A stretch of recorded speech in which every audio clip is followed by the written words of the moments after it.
Hello everyone, কেমন আছো তোমরা? আশা করি তোমরা সকলে খুব ভালো আছো।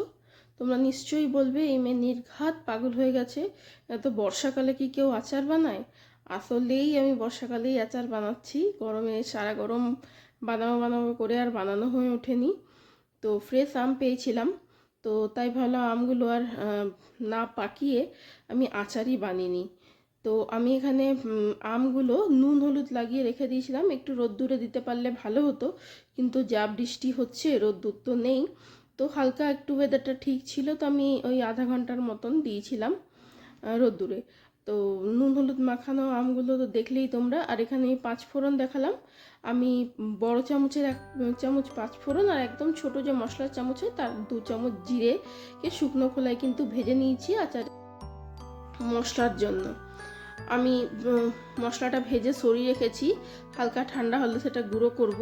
এখন কিন্তু আমি সেম কড়াইয়ের মধ্যেই আধা কাপেরও কম সর্ষের তেল নিয়েছি, আমি আন্দাজে নিয়েছি।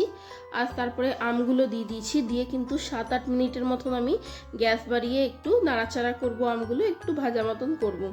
তারপরে আমি এখানে গুড় দিয়ে দিয়েছি আমের মধ্যে।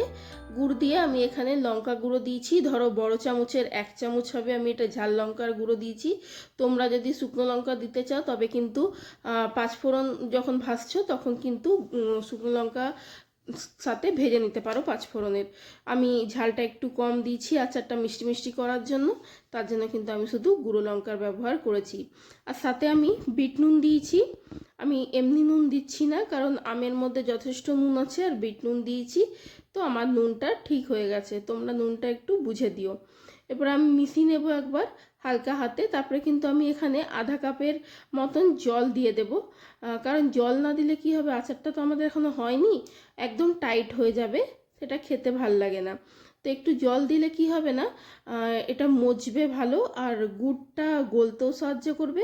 আর আস্তে আস্তে দেখবে তোমরা গুড়টা গলে পুরো হচ্ছে, আর আম আর মশলা সব কিছু কিন্তু একসঙ্গে কম্বাইন হয়ে যাচ্ছে।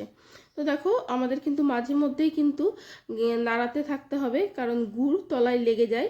তো এখন দেখলে জল জল আছে, আস্তে আস্তেই দেখবে এটা ফুটছে আর পুরো হচ্ছে। আমি এখানে মশলাটাকে গুঁড়ো করে নিয়েছি, আমি পুরো পাউডার গুঁড়ো কিন্তু করিনি, হালকা একটু দাঁড়া মতন রেখেছি। আর যে গুড়টা দেখালাম ওরকম ঢেলা গুড়ের আমি 3টে ঢেলা কিন্তু আচারে দিয়েছি গুড়। তো যেহেতু মিষ্টি আচার বানাচ্ছি সেহেতু গুড়ের পরিমাণটা আমি বেশি রেখেছি, আর তোমরা চাইলে ঝাল বেশি বাড়াতে পারো। আস্তে আস্তে দেখো এটা কিন্তু পুরো হয়ে যাচ্ছে, আর গুড়টা কিন্তু আমার সম্পূর্ণ গলে গেছে। আর এরপরে দেখো তোমাদের আমি দেখাচ্ছি কেন চ্যাটচ্যাটে হচ্ছে। এখানে কিন্তু আর বেশিক্ষণ গ্যাসে রাখা যাবে না আচারটা। আমি এখন মশলা যেটা গুঁড়ো করে রেখেছিলাম সেটা পুরোটাই দিয়ে দেব, দিয়ে কিন্তু ভালোভাবে মিশিয়ে নেব। তোমরা মানে দেখে মনে হবে যে জল জল অনেক আছে, কিন্তু ঠান্ডা হলে কিন্তু একদম পারফেক্ট চলে আসবে।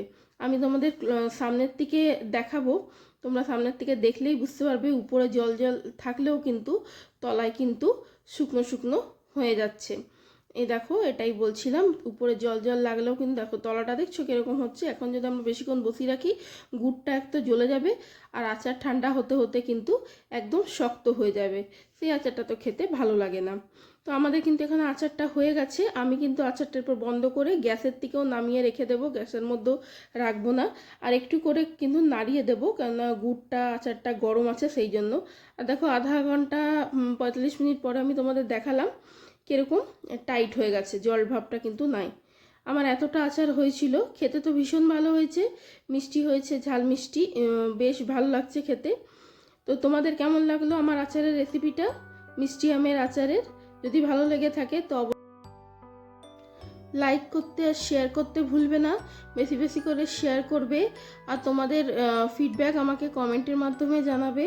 আর যদি ভিডিও ভালো লেগে থাকে আর তোমরা এখনও চ্যানেলটা সাবস্ক্রাইব করোনি, তো প্লিজ অনুরোধ রইল চ্যানেলটা সাবস্ক্রাইব করার জন্য। তো দেখা হচ্ছে তোমাদের সঙ্গে পরের একটা ভিডিওতে। Bye bye.